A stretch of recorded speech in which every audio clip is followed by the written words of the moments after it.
하나님의 크신 사랑이 이 추운 겨울날 훈풍처럼 따스하게 여러분의 삶을 감싸주시기를 소원합니다. 한 여론조사 기관에서 전국의 18세 이상 성인 남녀 2005명을 대상으로 조사를 했습니다. 현재 당신의 삶은 행복합니까? 하는 질문에 32.4%의 사람들이 행복하다고 대답을 했습니다. 반면 28.9%의 사람들이 불행하다고 대답을 했고 37.2%의 사람들은 행복한 것도 아니고 행복하지 않은 것도 아니고 그냥 그렇다고 대답을 했습니다. 행복에 대한 체감률은 나이와 소득에 따라 달랐습니다. 연령이 낮을수록 또 소득과 생활 수준이 높을수록 행복하다고 대답을 했는데, 주목할 만한 사실은 종교인들 가운데는 기독교인들의 행복 지수가 가장 높았다는 사실입니다. 무려 66.4%가 나는 행복하다고 대답을 했습니다. 여러분은 어떻습니까? 행복하십니까? 입으로 아멘은 하는데 표정은 조금 생각해 볼 일입니다.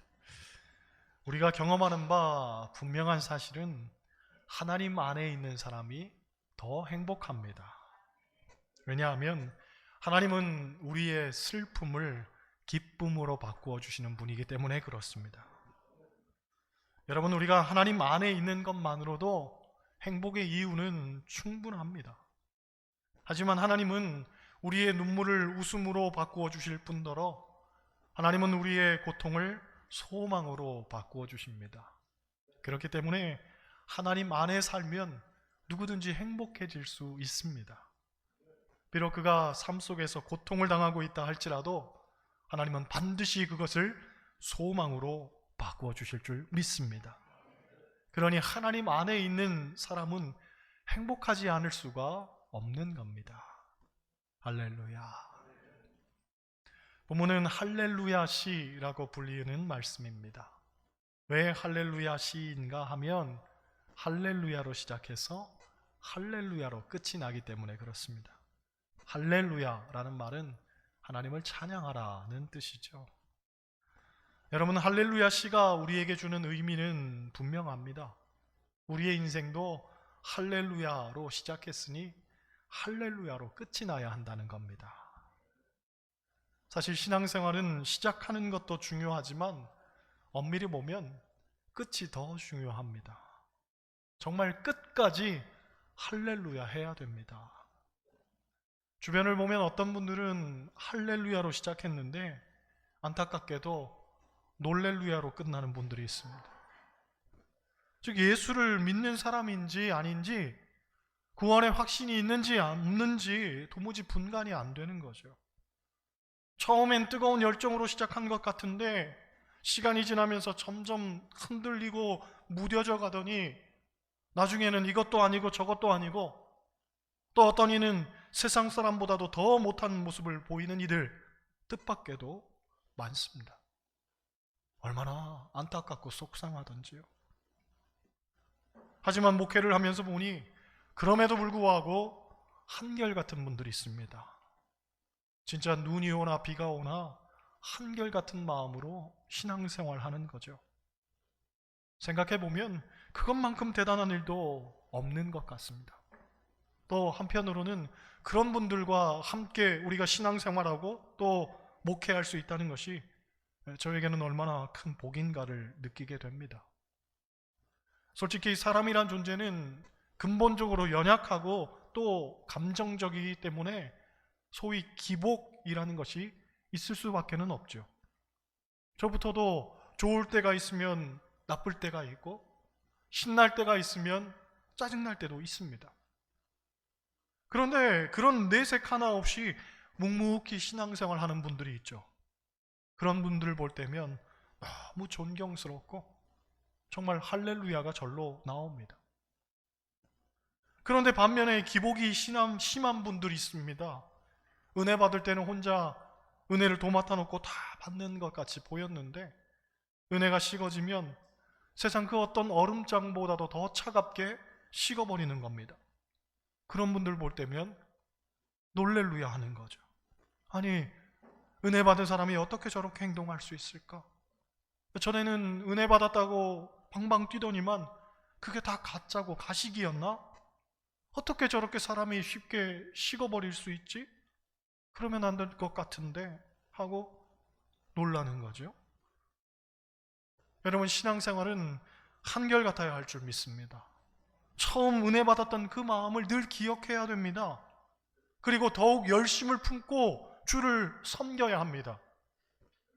그래서 처음보다도 나중이 더 좋아져야죠. 물론 할렐루야로 시작해서 할렐루야로 끝이 나겠지만 더 좋아진 나의 모습을 보면서 할렐루야 해야 되는 것이지, 식어버리고 무뎌져 버린 나를 보면서 스스로 실망해서는 안 된단 말이죠. 오늘 본문의 주제는 소망입니다. 하나님께 소망을 두는 자는 복이 있다고 했습니다. 곧 우리가 하나님 찬양하는 것은 우리의 소망이 하나님께 있기 때문입니다. 유태인들의 포로 수용소에서 어떻게 고통을 이겨냈는가를 연구한 빅터 프랭클 박사는 말하기를, 똑같은 어려운 처지에 있어도 절망하는 이는 죽고 소망을 갖는 이는 살더라고 했습니다. 그런 면에서 우리 모두는 소망을 가지고 살아야 하는데, 여러분, 그 소망 주시는 분 누굽니까? 바로 하나님이죠. 하나님께서 우리에게 소망을 주시는 분입니다. 오늘 3절 4절 말씀 한번 보겠습니다. 같이 읽습니다. 귀인들을 의지하지 말며 도울 힘이 없는 인생도 의지하지 말지니 그의 호흡이 끊어지면 흙으로 돌아가서 그날에 그의 생각이 소멸하리로다. 아멘. 세상을 보면 많은 사람들이 권력에 줄을 대고 싶어 합니다. 그리고 그 곁에 있다가 콩고물이라도 떨어지면 주워 먹으려고 하죠. 그런데 콩고물 같이 주워 먹으려고 하다가 은팔치 짜는 사람들 우리가 주변에서 많이 보죠. 영국의 정치 컨설턴트인 브라이언 클라스가 쓴 권력의 심리학이란 책을 보면 권력은 대부분 잘못된 방향으로 흐르게 되어 있다고 말합니다. 즉 다시 말해 권력은 거의 부패한다는 거죠. 부패하게 되어 있다는 겁니다. 도대체 이유가 뭘까를 이분이 고민하면서 권력을 잡은 이들이 부패하는 걸까, 아니면 부패할 만한 이들이 권력을 잡는 것일까를 분석했더니 둘 다 맞더라는 겁니다. 대부분 더 부패하기 쉬운 사람들이 권력을 더 원하고, 실제적으로 더 부패하기 쉬운 사람들이 권력을 획득하는 데에 더 능수능란하고, 그래서 더 승승장구하더라는 거죠. 게다가 이들 중 최악은 어둠의 3요소를 지닌 사람들인데, 어둠의 3요소란 마키아벨리즘, 나르시시즘, 사이코패스 성향, 이 세 가지의 성격을 가진 사람들이 권력을 가질 확률이 아주 높더라는 겁니다. 마키아벨리즘이라는 것은 목적을 위해서 수단을 가리지 않는 겁니다. 나르시시즘은 자기만 사랑하고 다른 사람은 안중에 없는 사람들. 사이코패스 성향이란 충동적이고 즉흥적이며 두려움을 느끼지 못하는 기질을 가진 성향을 말하죠. 이런 사람들이 세상에서 성공하고 권력 잡는 것이 더 쉽더라는 거예요. 반면 착하고 남을 잘 배려하고 이런저런 생각이 많으면 권력을 쥐는 것이 어렵습니다. 그래서 제가 권력을 안 쥐는 겁니다. 아무튼 그런 면에서 보면 권력자가 된다는 건 더 이기적이고 동정심 없고 위선적이고 힘을 남용하기 쉬워진다는 것을 의미하는 거죠. 요컨대 세상이 말하는 귀인과 권력자는 죄인의 표상인 겁니다. 그리고 그런 죄인들에 기대어 의지하고 살아가려는 이도 마찬가지로 하나님 앞에서는 죄를 짓고 사는 일과 같다는 거죠. 그래서 귀인들을 의지하지 말라고 하는 겁니다. 또 도울 힘이 없는 인생도 의지하지 말라고 하죠. 도울 힘이 없는 인생이란 그만큼 약한 사람, 못 가진 사람을 뜻하는 것 아니고 우리 인생을 포괄해서 뜻하는 말입니다. 곧 인간의 도움은 한계가 있다는 말입니다. 근본적으로 사람은 남을 도울 만한 존재가 아니죠. 그렇죠? 그래서 실질적으로 사람은 서로 협력자는 될 수 있어도 구원자는 될 수가 없습니다. 우리 각자의 영혼은 오직 하나님 한 분에게만 의지해야지 아무 힘도 없고 쓸모없는 사람에게 의지하면 절대로 안 된다는 걸 우리는 명심해야 됩니다. 사람의 도모는 죽음과 함께 다 사라질 것이기 때문에 인생을 의지해서는 안 되는 겁니다. 하지만 안타깝게도 사람들은 눈에 보이는 걸 더 좋아하죠. 그리고 주변에 있는 사람들, 그 사람들에게 어떻게 하면 내 삶을 좀 더 의지할 수 없을까를 고민합니다. 그래서 눈에 보이지 않는 하나님을 의지하기보다는 눈에 보이는 사람을 더 의지하려는 경향이 있죠. 하지만 여러분, 사람은 풀처럼 시들고 안개처럼 사라지는 존재인 반면 하나님은 영원히 살아계시는 분이라는 사실을 기억하시기 바랍니다. 우리가 붙들고 의지해야 할 분은 하나님밖에는 없습니다. 벤자민 프랭클린의 13가지 덕목이라는 것이 있습니다. 미국 사람들이 새해만 되면 한 번쯤 꼭 결심하는 것 중에 하나라고 합니다.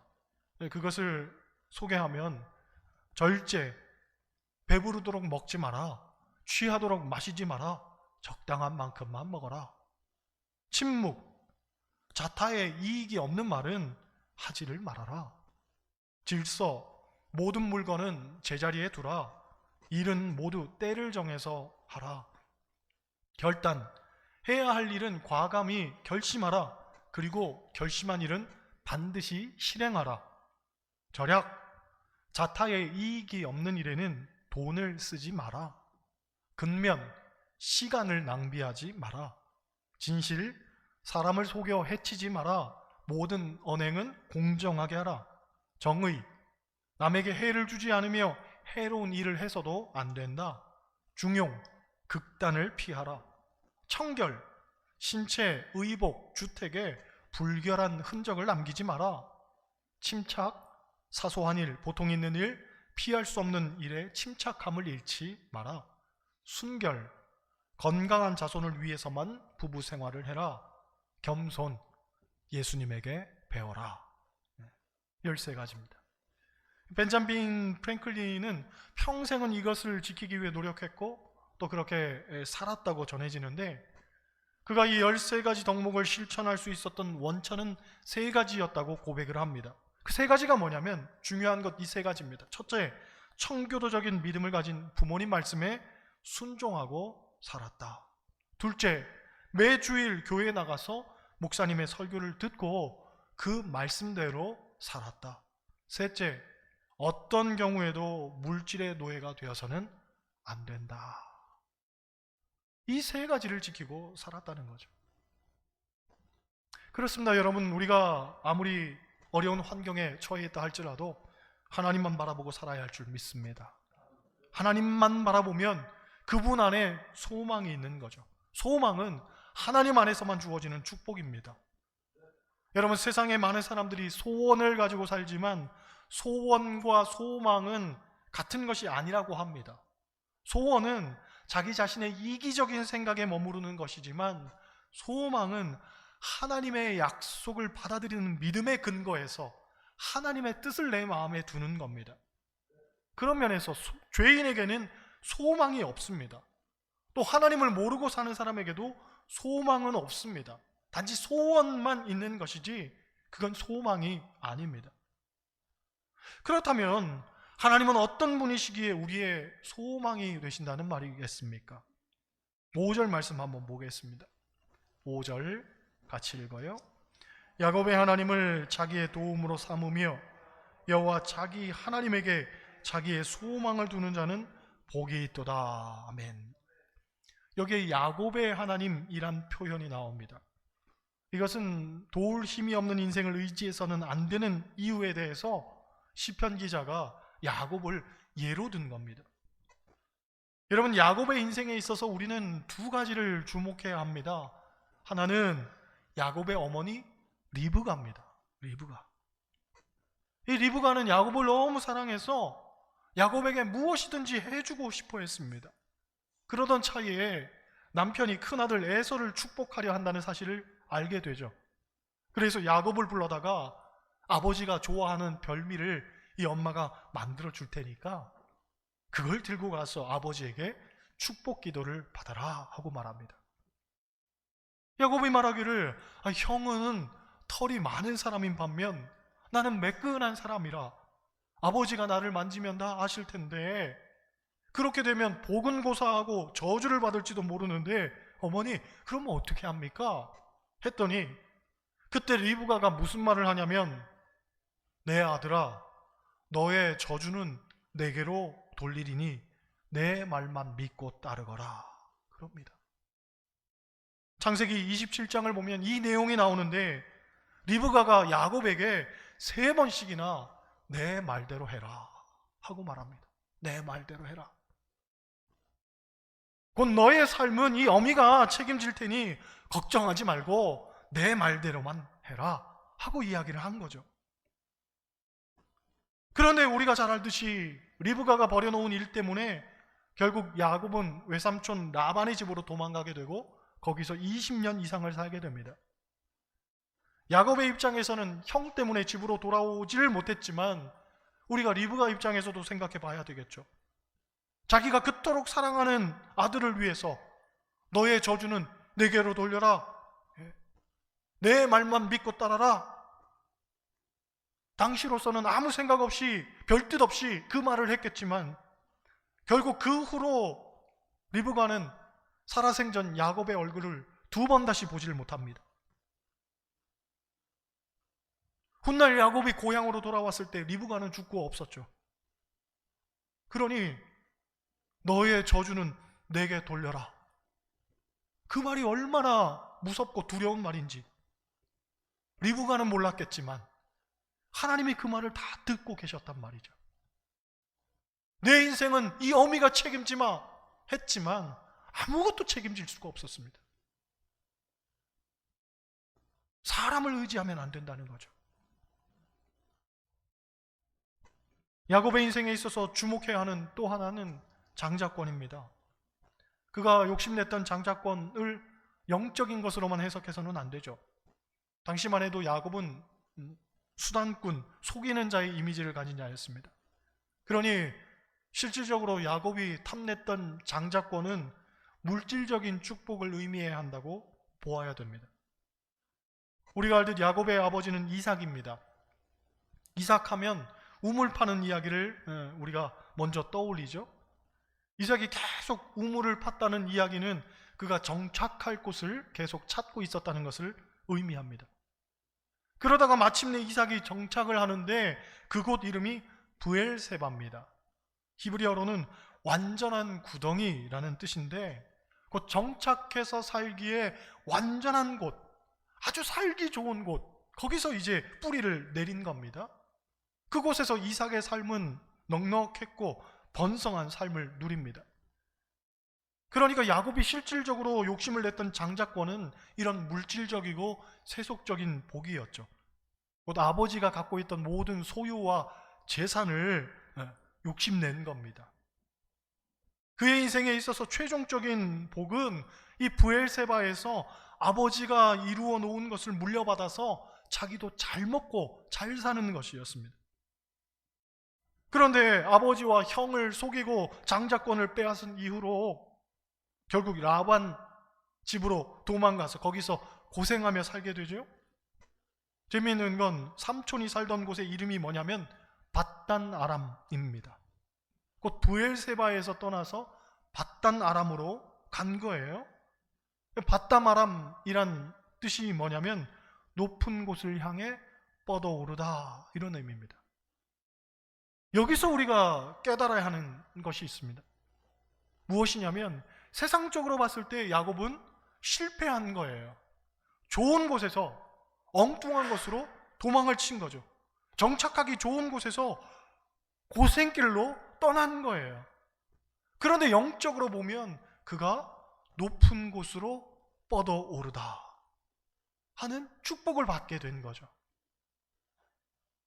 의지할 만한 곳, 사람, 그리고 물질, 재산, 권력 그런 것들을 버리고 떠났더니 그때부터는 하나님께서 그의 편이 되어주시고 그가 의지할 것은 하나님밖에는 없더라.